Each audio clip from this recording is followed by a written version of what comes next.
इमरान साहब, जो आज तहरीक तहफ़्फ़ुज़ आइन इस मूवमेंट का नाम रखा है अपोजिशन ने, और इसके तहत आज पहला जलसा था जो पशीन में हुआ।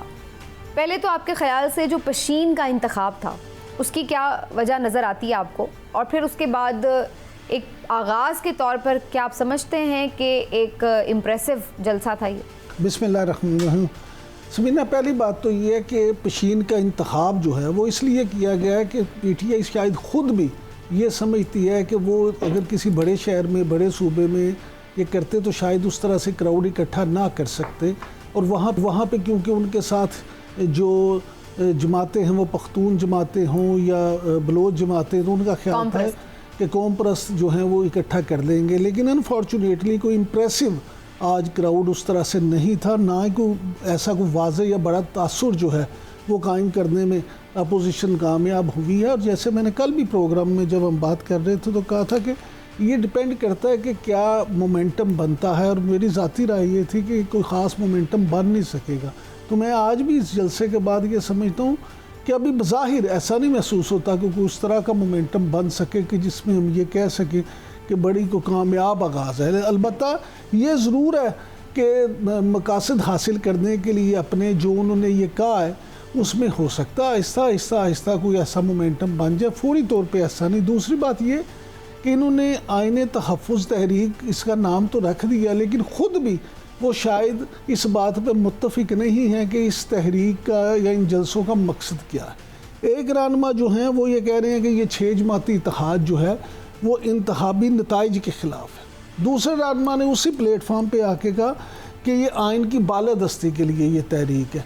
तीसरे रहनुमा कुछ और कह रहे हैं। तो ये जो सारी चीज़ें हैं, अगर तो इसमें नहीं, तो ये सारी बातें तो अल्टीमेटली आइन के ही नीचे आती है ना। आइन ने ही ये कहा है कि मैंडेट जिसका है उसको दो। आइन ही ये कहता है कि जो आपने जो जमहूरी रिवायात हैं, कानून की बालादस्ती हो, तो ये सब कुछ तो आइन ही इंश्योर कर रहा है ना। तो बात फिर वहीं आ जाती है कि आइन की अगर बालादस्ती होगी, आइन बचेगा, तो ऑटोमेटिकली सारी चीज़ें स्मूथ हो जाएंगी, स्ट्रीमलाइन हो जाएंगी। आइन जो है ना वो तो बहुत कुछ कहता है, लेकिन क्या ये जमातें उसी के लिए इकट्ठी हैं? दूसरी बात ये है कि कल अगर आपको याद हो तो इस प्रोग्राम में जब ये बात हो रही थी तो फैसल चौधरी साहब भी बता रहे थे कि ये असल में इमरान खान की रिहाई के लिए तहरीक है।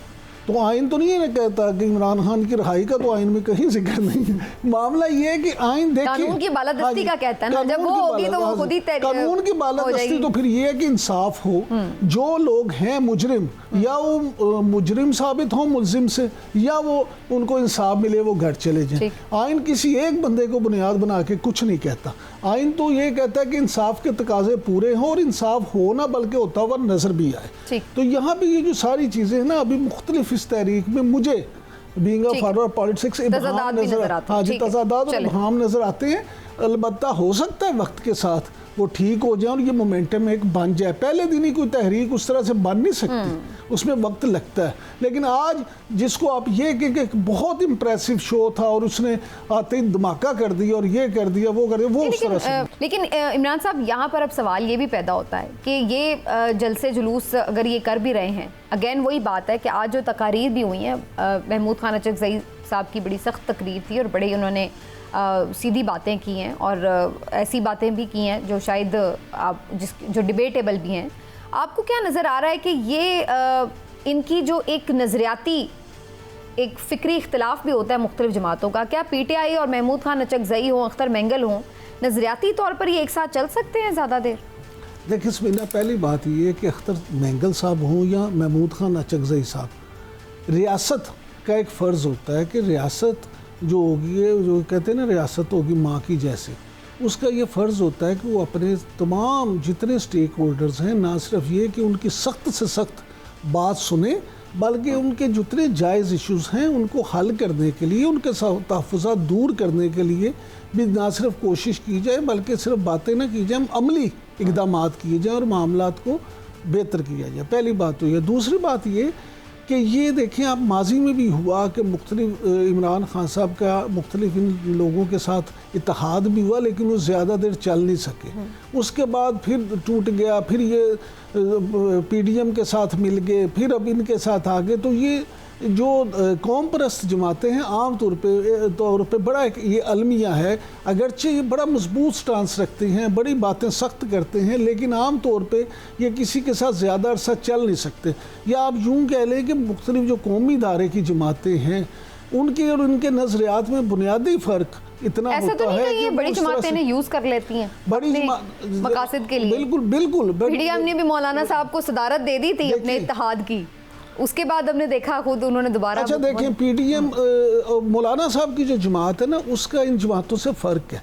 मौलाना साहब की जमीयत उलमा इस्लाम जो है वो एक कौम परस्त जमात नहीं है, वो एक कौमी दायरे की नेशनल बड़ी जमात है, जिसको आप सिंध से लेके खैबर पख्तूनख्वा तक और कोयटा से लेके आज़ाद कश्मीर तक कहीं भी आप उसको इग्नोर नहीं कर सकते। उनकी मौजूदगी हर जगह पे है, वो उनका इनके साथ मुआवजा उस तरह से मुमकिन नहीं है। लेकिन मौलाना साहब की जमात मैं जरा इस कॉन्टेक्स्ट में बात कर रही थी कि नंबर ऑफ सीट्स जो अगर आप कहें पार्लियामेंट में, मैं उधर ही आ रहा हूँ, छोटी जमातें यूज तो नहीं हो जाती इन बड़ी जमातों के उसमें? बिल्कुल ऐसे ही होता है। और बड़ी जमातें जो हैं वो जिस तरह कहते हैं ना कि बड़ी मछली छोटी मछलियों को खा जाती है, उसी तरह से जो बड़ी जमातें हैं ये अपने फ़ायदे के लिए छोटी जमातों को बिल्कुल इस्तेमाल करती हैं और हर दौर में इस्तेमाल करती हैं।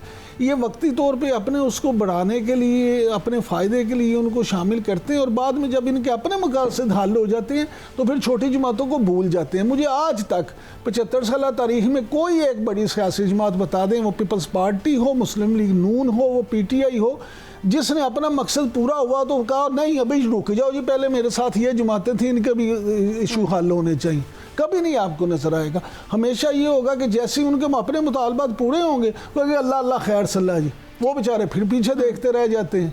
सबने अपने अपने टाइम पे कुर्बानियां भी दी हैं और कॉम्प्रोमाइज भी हुए हैं, दोनों चीजें हमने देखी हैं। देखिए मैं मेरा यही है, चोई साहब ने जो जवाब दिया है ना, मेरा सवाल बिल्कुल यही था। देखिए क्या है, सब ने कुर्बानियाँ दी हैं, मगर अब मियाँ नवाज शरीफ की अभी इन्होंने बात की तो मियाँ नवाज शरीफ ने भी कुर्बानियाँ दी हैं। 3 दफ़ा उनकी हुकूमत ख़त्म हुई है, कितनी दफ़ा वो जेल में गए हैं, कितने उनके साथ हुए हैं, लेकिन वो भी उनसे आप पूछे तो उनसे बड़ा कॉमरेड शायद पाकिस्तानी सियासत में ही कोई नहीं है। उन्होंने कई दफ़ा कुर्बानियाँ भी दी, कई दफ़ा कॉम्प्रोमाइज़ भी किया। उसी तरह से मोहतरमा बेनज़ीर भुट्टो हैं, उन्होंने तो जान तक दे दी लेकिन उन्होंने भी कॉम्प्रोमाइज़ किए।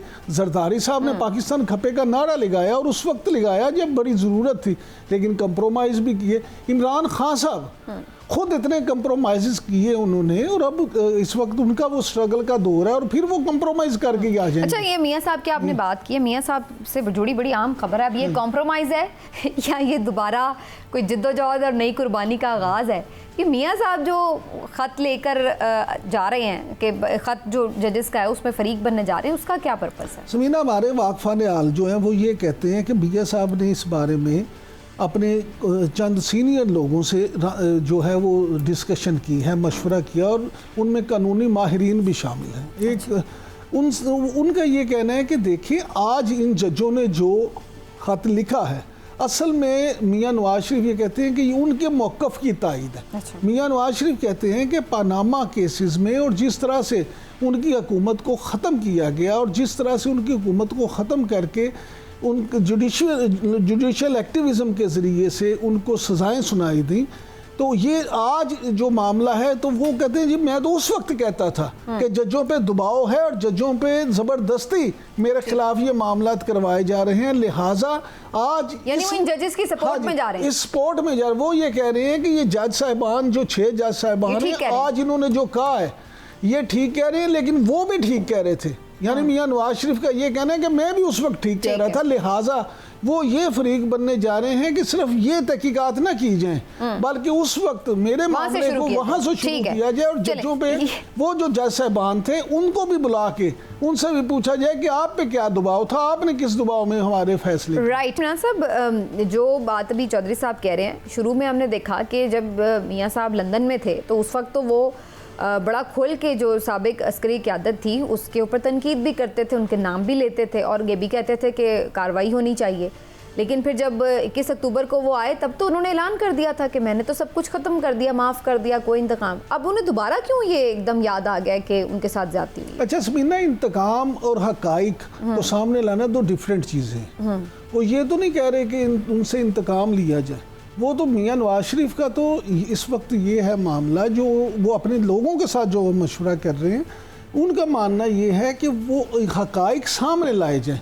तो असल में आप ये देखें एक चीज़ जो अभी आपने जैसे कहा था ना कि जी जब उनको तो सज़ाएँ हुई, वो माफ़ भी हो गई, तो सारा कुछ हो गया, वो माफ़ हो गई तो वो वक्त तो वापस नहीं आ गया, वो तो अभी भी नहीं आ सकता। देखिए मैं आपको यही अर्ज़ कर रहा हूँ ना, मामला ये है कि ये इस तरह से नहीं होता कि आप एक तरफ किसी की हुकूमत भी गिरा दें, उसको वज़ीर-ए-आज़म के मनसब से हटाएं, उसको जेल की कोठरी में भेज दें, उसको के लिए सारे मसाइल, और बाद में जब आप कह दें कि जी वो केस झूठे थे, आप बरी हैं, तो उसके बाद मामला ख़त्म हो गया। इस तरह से नहीं होता। मियाँ नवाज शरीफ ये चाहते हैं इस वक्त, जो उन्होंने अपने मशीरों के साथ गुफ्तगू की है, उसके मुताबिक वो ये चाहते हैं कि वो सारे हक़ाइक़ आए और ये बात इस्टेब्लिश हो बज़रिया सुप्रीम कोर्ट कि जनाब वाकई ही ये मामला जो उस वक्त हुए थे तो मियाँ नवाज शरीफ के साथ बड़ी ज़्यादती हुई थी, और मियाँ नवाज शरीफ को उस वक्त भी दबाव में गलत सज़ा दी ने ही नाअहली ताहयात ख़त्म की है। हाँ जी। और जो सज़ाएं हैं वो हाई कोर्ट्स ने ख़त्म की हैं, तो ऑटोमेटिकली उनका मौक़िफ़ तो विंडिकेट हो गया अदालतों से। कार्रवाई आप कह रहे हैं वो करना नहीं चाहते, तो फिर वो चाहते क्या है, मुझे अभी तक समझ नहीं आ रही। मैं आपसे अर्ज़ कर रहा हूँ, दो चीज़ें डिफरेंट हैं। जो आप ये कह रही हैं ना कि ख़त्म हो गई सज़ाएं, वो तो हो गई, वो इसीलिए हुई ना, विंडिकेट हुआ उनका मौक़िफ़ जो था। नहीं, वो मौक़िफ़, वो ये कहते हैं कि वो मौक़िफ़ था किस दबाव में, उनको सज़ाएं सुनाई किसने थी, अदलिया किस दबाव में थी जो उन पर झूठे मुकदमात बना के सजाएं सुनाई गई, वो हक़ाइक़ सामने लाना चाहते हैं। तो फिर वो अपने मुंह से तो नाम लेते नहीं। वो तो जैसे चोई साहब ने कहा कि जब उनकी पिटीशन आएगी, जब वो फ्री बनेंगे, वो उस वक्त वो सामने लाएंगे तो पता चलेगा ना। ये तो वो जब सामने आएगी तो पता चलेगा कि उसमें क्या चीज़ें हैं।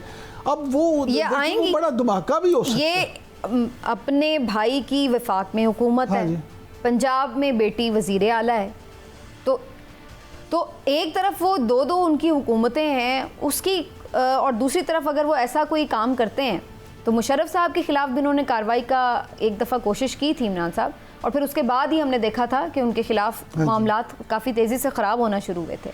तो ये दोबारा वही गलती नहीं दोहराने जा रहे। अच्छा समीना, इस पर भी फिर देखें, एक आपका कहना है कि गलती दोहराना, एक हो सकता है कि वो इस कुर्बानी के लिए अपने आप को उन्होंने तैयार कर लिया, वो ये समझ देखें भाई और बेटी को तैयार कर लिया भाई। देखें ना, पार्टी के सरबराह तो वो है ना, अगर वो ये फैसला कर लेते हैं कि मेरी हुकूमत भले वफाक में जाती है तो जाए, पंजाब में जाती है तो जाए, मैं हक़ाइक़ सामने ला के रहूँगा, तो फिर ये फैसले तो मियाँ नवाज शरीफ ने करना है, या मैंने आपने तो नहीं करना। इसलिए अब ये देखें, ये 2-4 दिन में चीज़ें वाज़ेह हो जाएंगी।